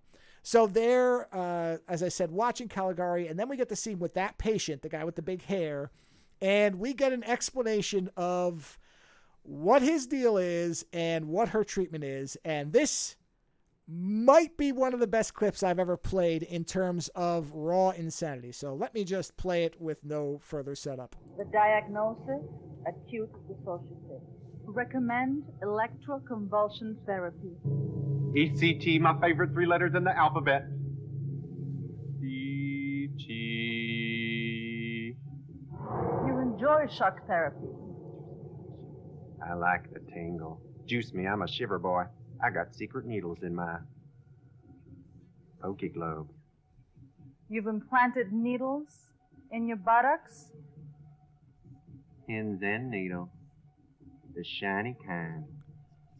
I'm riding a zillion happy bolts. Wanna see? You've dreamed of this, haven't you? Oh, like forever. In my dream, you strap me in the big chair, okay? You push me down, and I go like, whoosh, them sewing needles. Then you sneer at me. Then you turn the power on till it makes me squeeze like a little bunny with a car antenna stuck plumb through its beating heart. Edible hysteria, Mr. Pratt? Pathological daddy lust? A little cognitive dysfunction. But we're not going to let that make us late for the parade, are we? No, ma'am, I'm spunky. My pappy was spunky. Used to call him Bongo around the neighborhood, Bongo or Glug Glug, because every Saturday he'd give us kids each a nickel to Bongo his Glug Glug. Histrionic, narcissistic, like birthday parties? How'd you know? I love him. In fact, right now I'm going to sit in this here frying seat, squeeze my eyes right shut, and pretend it's you and me just a humming and a buzzing side by side, having a race like to see whose brain starts to smoke first. Look, Caligari, there's a puff coming out of your ears pretty as a mountain sunset. Mr. Pratt, some pretty important souls have squirmed where you're strapped in. Yeah, so that's our... That almost sounds like John Waters. That's exactly what my thought was too when that was happening. Is okay, this character, this particular character, sounds like, acts like, and feels like he's out of a John Waters film. Absolutely. There's lots going on in this movie. So this character becomes a central one in that he keeps popping up. So after that scene, then we get one where Van Houten calls again because his wife is flipping out once again. She has this long extended dream sequence with that flesh wall you saw where there's this giant tongue that comes out and it's licking her. The effects are fantastic on that wall. I mean, it's really good. So even though most of this appears to have been shot in a hangar, like the whole movie appears to be, it's never ever leaves any, wherever they shot this, they shot the whole thing. So is the whole thing arranged like it was meant to be on a stage? Kind of. There's never an attempt to make it seem real. In fact, the shots of the hospital, the institute, feel very, I mean, they're so fake, but they feel a lot like the hospital sequences from the, what was that show, the Gareth the Dark Place, the comedy show, where it's clearly a little miniature, and it's clearly that in this. But yes, everything looks like it's staged. That's fine. It doesn't matter. The whole thing has this unreality to it, which works fine. So Van Houten calls, says she's relapsing again, and Caligari says, okay, then you have to sign her over to me. You have to I have to have her for 2 weeks, and I will cure her of this. And Van Houten doesn't really want to do it, but agrees to because she is having this problem. And again, he keeps mentioning scandals and, this can't get out or whatever. And so he turns his wife over to her, at which point she comes in and she's kind of raving. And then it cuts to, as you said, it's a very staged scene where she's off to the left. There is a man who is a scarecrow and is wearing a fake hairpiece that makes him look like Dog Boy from the Liquid Television sketches. And then Dr. Caligari is over onto the right. And we get this exchange, which will be important once we reach the end of the film. So some of this will come back in the end. But I will play this clip where they are in this very weird scene where they're kind of talking to each other across a human scarecrow with weird fog effects and just random, I don't know, shrubbery and stuff in the background. So we get this. I know you're watching me. Welcome back, Mrs. Van Houten. I'm so pleased to see you. I know you're watching me. I know why. Of course. You're a fascinating woman. I wish to learn more about you. There's much to be learned from a despairing shriek. For instance? That you can't trust doctors. But you can't trust love. Doctors neither love nor hate. Profits, not sentiments, directs them. Describe your life in 3 words or less. Unending torment. Elaborate, please. Blankety blank blank. Thank you for being specific. What do you want from me? I can't love. And sex? A sideshow on a trip to the abyss. Aren't we bitter? Not at all. Even eternal hell needs an opening act. How do I make you feel? Oh, I'm delighted. I get a kick out of the 3rd degree from fucks and fascists. What's next? The rubber hose? A few jolts of electric shock to get me chatty? Mrs. Van Houten. I love psychiatry. It's such an innocent hobby. Blah, blah, blah. I know just what it's like when a girl needs her prescription filled. Like the voice? A dash of the young Pat Nixon. A hint of the Raylettes. And a whole lot of you-know-who. Go away. You can't fool me. I know your little secret. I said leave me alone.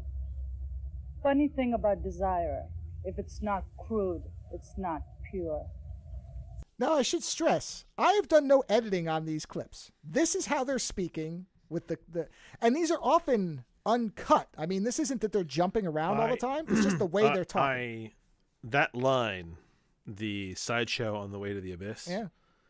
That is probably one of my favorite lines I think I've heard from any of the movies you've reviewed. Well, once in a while, like I said, there's oh man, that's such a great line. It is a great line. Sideshow on the way to the abyss. Now, by the way, again, as they're speaking, they're doing these weird body movements. So that obviously doesn't come through in the clip maybe, but you can almost envision it with the way they say things, that they're moving their arms and heads and like they're robotically. It's strange. And so basically, we get this whole thing where that's their interview. So I guess that's supposed to be a metaphysical or whatever embellishment of her being evaluated in either a room or in Caligari's office or whatever. Or maybe that's supposed to be literal. I have no idea. But as this is going on, there's again, the brother and sister are kind of observing what's going on, and they're disturbed, and they keep trying to convince their father that he needs to fire Caligari or at least stop her from what she's doing. And he keeps saying, nope, she gets results. I don't want to hear about this. I don't want to hear about this. And so they finally get exasperated with the fact that their father isn't doing anything about these experiments. And they go and they decide to confront Caligari directly. And we get this wonderful exchange between the brother and sister where you are going to hear, I believe, them finishing each other's sentences, the thing I was talking about, as they are smoking. Again, in like a what do you call it? Not syndicated. What's the word where they're doing things in rhythm? Synchronized. They're synchronizing and like opposing movements. So one will smoke, the other's arm comes off. Then the other one will smoke and the arm comes off. They're like mirrors of each other. It's bizarre, but we get this, which is there is nice little wordplay and stuff in this movie, but it's the stilted, weird delivery and the physicality that really makes these scenes work. Because otherwise, they're just long scenes of people talking. But there's so much emotion, and they're all wearing bright colors, and it's just so odd that you don't get bored by the fact that it's a lot of talking. Enter. How can I be of assistance? You can begin by removing yourself from the Van Houten case. And then turning over her medical records to Dr. Abel. In the 9 years that you've been experimenting on living, feeling brains, 17 of your patients have been irreversibly warped. Neural mayhem. They can't be saved. Mrs. Van Houten can. We intend to save her. But Mrs. Van Houten is my thrill machine. What's that supposed to mean? It means put away your halos and crawl back to bed. You may have Dr. Abel persuaded. But we'll go to the APA, the Morality Board. I'm so happy for you. Will there be a scandal, a humiliation? You must produce Mrs. Van Houten. We're entitled to interview her. That would be nice, but I'm afraid she's up to her elbows in therapy. Smile. We've got enough to mail you. To malpractice land. I'll tell Mrs. Van Houten you were concerned about her affairs. She'll be aroused. We must have dinner sometime. Not likely, Caligari. Don't you want to sample my culinary prowess? I can't picture you. In the kitchen. I make a mean sheep trotter. The secret is finding sheep like you. So we cut from that to then the head of the Institute, Dr. Abel, and the two kids having dinner. They again try to convince him that something's going on, and they're eating the sheep trotters, which I guess is sheep legs. I don't know what trotters are, but the way I'm just going by context. But they're eating very, very obviously fake sheep's legs with big fur on them that they're kind of like shaving off and eating. It's a weird dinner scene to begin with. And so they're eating these legs, and they finally convince him that he should at least check on what she's doing. And so after this bizarre long dinner scene, we then get a sequence where the daughter has this nightmare about what Caligari's doing, and she wakes up and she says, I'm going to go down to the Institute, and I want to, I don't know if Dad's going to do anything, but I have to check. And her husband says, all right, we'll just be careful and, call me if anything comes up. In the meantime, we see that Caligari has now figured out how to extract the personality out of somebody and implant it into somebody else. And so she's got the guy from earlier, the shock freak. He is strapped down. So is Van Houten. And she extracts Van Houten's essence or personality out of her and implants it into the cannibal, where now they appear to be two people merged into one.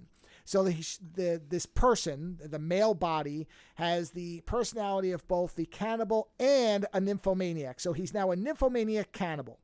And so as she's doing this, the husband, Van Houten, shows up. She grabs him. She's got him tied up with a little, a clown dunce cap thing with his mouth taped. And she's talking about she wants to try to implant, I think she's going to implant the Van Houten woman into him to make him a nymphomaniac as well, so that they'll both be nymphomaniacs or something. I'm not really clear. I don't know if it really matters. And so at that point, once this entire weird scene is set up where everybody's strapped down except the Van Houten, she also swapped the cannibal into Van Houten. So now that person's also, so the female is now a nympho cannibal. So she's free and bouncing around, and then she frees the other guy, and then Aval shows up to see what's going on, and we get this where he discovers that maybe Caligari is actually insane. Oh, Dr. Caligari, I didn't know you were working down here. Oh, Dr. Abel, I'm very busy right now. Can we speak later in your office? What's going on here? What is all this?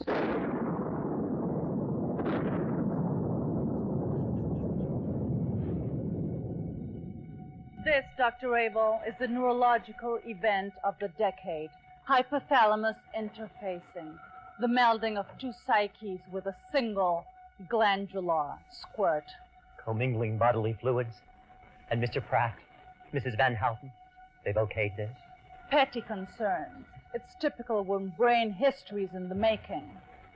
What you're saying is impossible. Why, you're defying the laws of reality. This is the only reality, and I write the laws. And this one? Yeah, her acting is not great.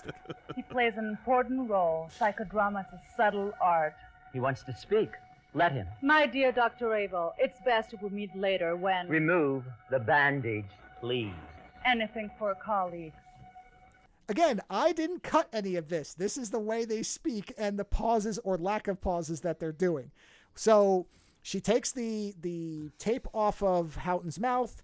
He, of course, says, "Get me out of here. She's a lunatic. I don't want to do this." At which point, the female cannibal Van Houten pops up and attacks Aval, knocks him out, and then they do something to him, which I'm not really clear, but they essentially turn him into a woman, or at least a cross-dresser. So I don't know if the idea is that he had because I don't think they implant a personality. I don't think. I think it's just that he had a latent, almost like an Ed Wood thing, where underneath he always wanted to be a woman. So now he has either fake breasts or he's somehow grown breasts. This is Aval I'm talking about, the father. He's wearing a blonde wig. He's got lipstick on. He's talking with a female kind of connotation to his voice. And suddenly he is now Caligari's thrall. And so when the daughter shows up, she sees her father and he's, been transformed and she's horrified. And so she puts him into a gurney. She's trying to escape with him. Caligari's patients are trying to stop him. And then the husband shows up and they basically manage to overpower Caligari. And then the last thing you see is the female cannibal nympho grabs a needle and goes up to Caligari with it. And you see her jab her in the head with it, at which point the screen goes black. And then it cuts to black, the lights come up, and then we see Caligari, who is now in a cell, and the cannibal nympho female form. The male one's still there too, but he's just kind of bouncing around like a lunatic. But the female one is now somehow apparently running the Institute, and we get this kind of final dialogue, which calls back to the initial interview. So I will play that. I know you're watching me. Of course. You're a fascinating woman. I wish to learn more about you. There's much to be learned from a despairing shriek. For instance? That you can't trust doctors. But you can trust love. What do you want from me? I can't love. Describe your life in 3 words or less. Unending torment.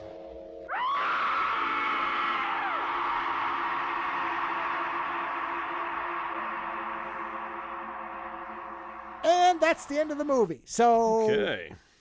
Yeah. So basically it was this thing where she was supposed to be continuing experiments from her grandfather. She was doing brain swapping, and in a kind of classic twist, she is in fact brain swapped herself and is now a patient, where I think what is meant to happen is that Van Houten's wife imprinted her with, Dark City style, with her personality.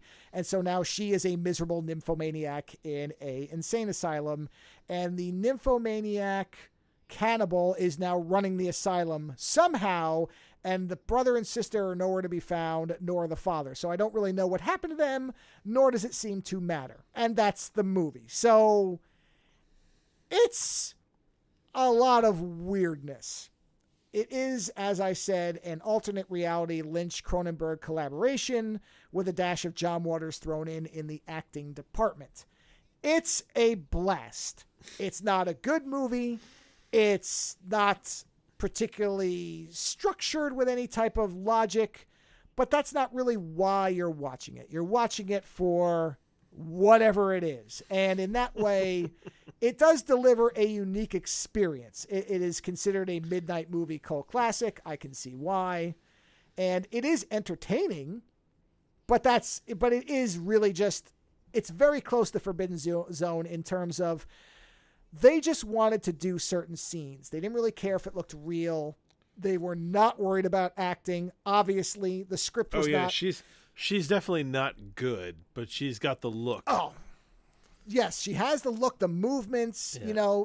There's none of the visual stuff obviously is captured in what we're saying here because it's all audio. But there is a heavy visual element to it with all the movements and the bright colors and the set design. And it has this very interesting look to it. It's never boring. And like I said, some of the effects are legitimately, no exaggeration, very good. That flesh wall, when they're moving, that tongue and mouth look great in action. They look fantastic. The organ cake looks very good. There's lots of stuff that looks great. And then simultaneously the doors all look like cardboard. You know, when they're touching things, the walls shake, all that kind of garbage. That's all happening too. So, but it doesn't really matter. This seems like a performance piece. Yeah. It seems like something by people who had scenes they wanted to depict. And it works fine as that. I had a blast with it, but this is absolutely not meant for a mainstream audience. This is a bizarro, technically it's an erotic film, I guess, because there is a ton of nudity in it and there's a lot of sexual influence and stuff like that. But it's all heavy-handed and kind of like, yeah. Yeah, and there's nothing that any horror movie you watch, there's more nudity in a Friday the 13th movie, honestly, than there probably is in this in total. It's just that you have those opening scenes where you think, oh, wow, this might whipsaw into NC-17 territory, and it never does. Because... Yeah. I mean, even Forbidden Zone, I think, might have more nudity than this movie in terms of what you're actually seeing. It's just that you open up with a double masturbation scene by a woman or a TV that appears to be trying to, eat her out virtually or something. And so, yes, that's gonna make you think it's going one direction, and then it never gets back to anything like that again. That's just kind of the opening, the she's in a frenzy scene, which is, it's never even approaching erotic. It's more hilarious because it's so weird. So, and there is no real horror element because none of these characters are threatening because they're not real. There's nothing real in this movie. It doesn't ever feel like it's supposed to be grounded in any type of reality. This seems like something that somebody on a massive amount of amphetamines doodled on a script page, and they said, yeah, we can film that. We know art people. Let's make it. Kind of like Forbidden Zone. This is a drug movie.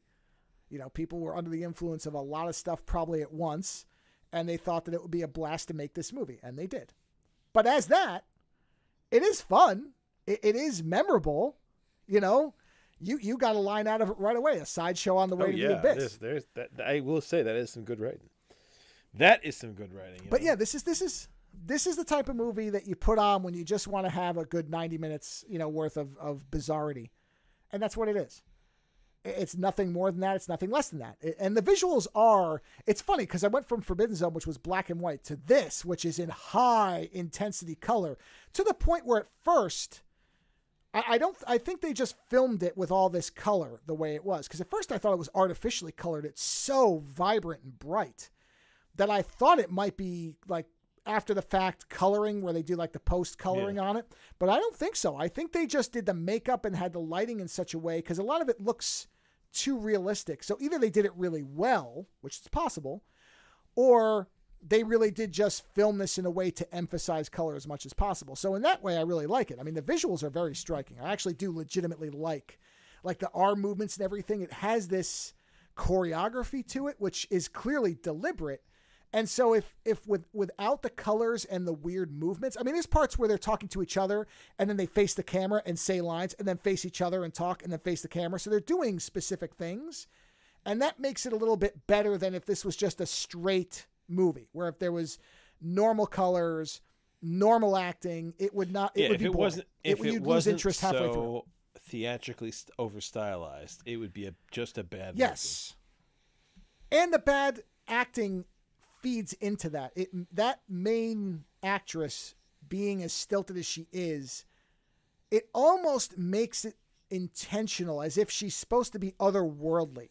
Obviously it's not, I don't think, unless the people involved were taking advantage of her, which I hope would not be the case. I think it's just that she had to look, like you said, she looks very striking. And I think they probably wanted somebody who looked a certain way, and they didn't really care how well she could act there, because she's not the only one. I mean, the wife is not really that good either. Really, nobody is. Everybody's overdoing it to a large degree. Maybe the brother and sister are the best actors in the whole thing because they are coordinating their lines and they're doing a pretty good job of it. So they're probably the best. And he's playing it the brother-in-law, the husband, is almost doing a 50s Fred Ward thing where he looks like Captain Marvel kind of, and he's talking his lines like almost like, "Hey, how's it going? See, blah blah blah, blah blah blah." But I think it's on purpose. I don't think that's because he's a bad actor. I think he's doing that. So they're probably the best ones in it. But again, everything kind of makes this movie where you're like, okay, this is barely holding together, but it sure looks interesting, and it's very different than most things I've watched. So in that way, I think it's very successful.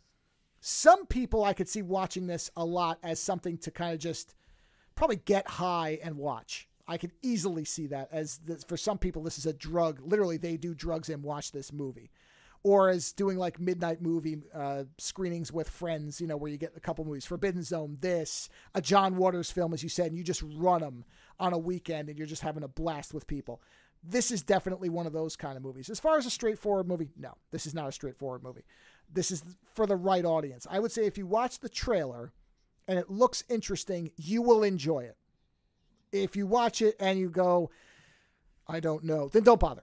Don't bother, because there's not enough there for people who aren't into this type of film to get you past over the hump of I don't know. But if you watch it, you're like, oh, I need to see this as soon as possible. You're going to have a blast. It's one of those type movies. Again, Forbidden Zone, if you like that movie, you're going to like this movie, and vice versa. So this is kind of a retroactive recommendation for Forbidden Zone. If you watch this or know this movie and say, oh yeah, I love that movie, and you've never seen Forbidden Zone, go watch that, because this and that one are very spiritually connected. Perhaps they had their brains swapped with needles, and now they're both nymphomaniac cannibal films. I don't know. But yeah, fun movie. It is available on Blu-ray. I don't know if I'll buy it, but I'm going back and forth because it does have a real wonderful visual style that I don't really think I've seen. I can't come up with something else that looks like this. And just on that alone for me, I'm like, oh, that probably makes it worth having, because it has this very, very unique visual and kind of kinetic thing to it that's unique. I really can't think of something else I've seen that's like this in terms of its visuals and the way people are moving through it. And that alone makes it noteworthy. But I would, if anybody else can think of something, by all means, write into the show. Let me know wherever. Because I would be very curious to watch something else that's like this. And there may be a better movie that's like this. I just don't know of it. So I'm going to look around a little bit. Because is a fascinating word. You're going to have to... Well, no, what I mean is if there's a movie that has a better story to it. You know what I mean? If there's... Because there are movies that are similar, and there's lesser examples and better examples. You know what I mean? So those things do exist. There may be other movies made in this style that are movies that are more, that have a little more meat to them, I guess, than this one does. This one feels very thrown together, you know, barest of stories. Still more than Forbidden Zone, which barely has, its story is next to non-existent. There's more here, but honestly, you know, when it says it's a sequel to The Cabinet of Dr. Caligari, it's not really. I mean, that's so minimal to the plot. It really doesn't have any... Although the visuals, see, that's where it's like, well, maybe they did think that, maybe they were meaning that in terms of the heightened visual style. And that, in that respect, it is interesting.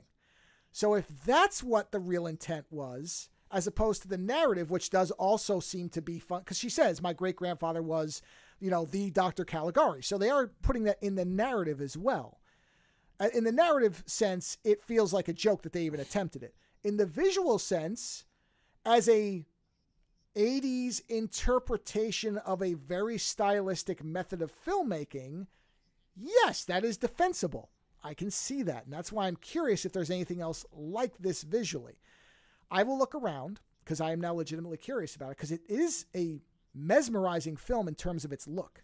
I just don't know if there's other stuff like this. If it's the only one, then I'll buy it because I'd like to own something like this. But I also am going to look around and see if there's anything else. Well, there you go. So, like I said, watch the trailer. That will tell you whether you're in or not. Or again, if you've seen other movies. If you like John Waters, if you like Forbidden Zone, yeah, you'll like this. It's definitely that type of film. And on that note, that's it. That's all I have, because I don't know that I can top those clips this evening. So I'm going to, I'll just leave it at that. And on that note, enjoy your weekend, whatever type of entertainment you seek out in your trip to the sideshow on the way to the abyss. And we will talk to you next week. Visit OzoneNightmare.com to subscribe to new episodes, browse through our back catalog, or to find links to support the show. Follow @Ozone Nightmare on Twitter for the latest episode postings and other show information. If 280 characters just isn't enough, you can always email us, theozonenightmare@gmail.com. The opening theme for the show is provided by Heartbeat Hero. The closing theme is provided by Ogre. Please visit and support these artists using the links in the show notes for each episode.